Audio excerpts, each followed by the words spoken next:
In 1487, a man picked up a pen. His name was Heinrich Kramer. A Dominican friar and inquisitor, he wanted to spread his beliefs to the world.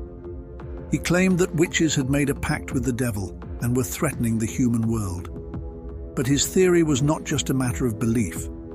It became a powerful tool for manipulating society through fear. In 15th century Europe, the invention of the printing press revolutionized the speed of information dissemination. But that didn't mean truth was what spread. Kramer sought official recognition for witch hunts. However, his claims were too extreme, and the church didn't readily accept them. Still, he didn't give up. To justify his beliefs, he wrote a book called Malleus Maleficarum.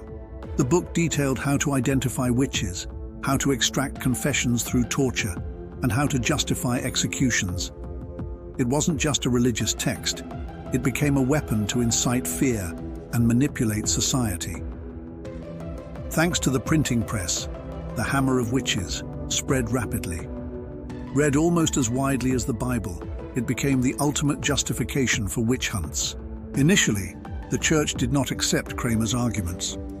But over time, the ruling classes began to see the book as a useful tool for maintaining control. Amid plagues, famine, wars, and chaos, people sought scapegoats. Kings, nobles, and clergy created the enemy, witches, and Kramer's book provided the logic. The book claimed to scientifically prove the existence of witches and argued that persecuting them was God's will. As a result, tens of thousands were executed across Europe under accusations of witchcraft. To the church and ruling class, this wasn't mere superstition. It was a political strategy to maintain power.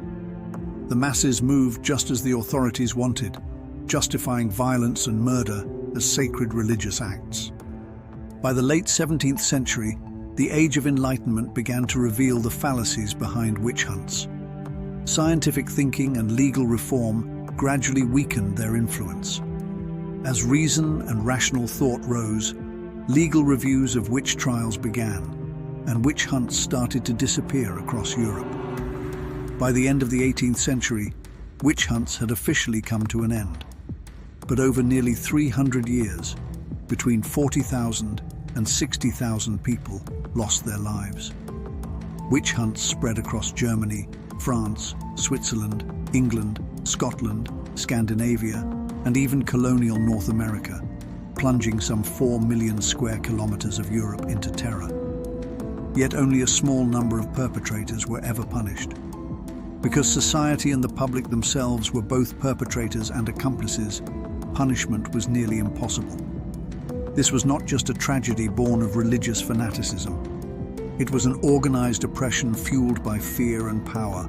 In the 21st century, we believe witch hunts are a thing of the past. But only the form has changed, the essence still remains.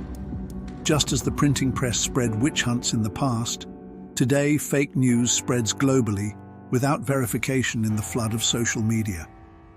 Fake news with specific agendas is used by political groups and the privileged, amplifying confusion across entire societies. Groups with certain racial, religious, or political identities are demonized, and fake news further fuels this division. As fear spreads, people reinforce their existing beliefs rather than verify the facts and become even more convinced of misinformation. To protect society from misinformation, we must cultivate critical thinking. We must read to encounter diverse perspectives and engage in discussion to develop logical reasoning. It's especially important to form the habit of critical thinking from a young age. The ability to analyze information and understand multiple viewpoints contributes not only to personal intellectual growth, but also to strengthening the immune system of society as a whole. Society must build a multifaceted fact-checking system, not reliant on a single institution or actor. Based on this, there should be a way to certify and manage credible news outlets objectively and establish detailed evaluation systems to ensure news transparency. What fueled the witch hunts of the past was fear and ignorance. and preventing such tragedies from repeating is the responsibility of us all. Only when we verify information before believing it and remain alert to those who use falsehoods to seize power can democracy truly function as it should.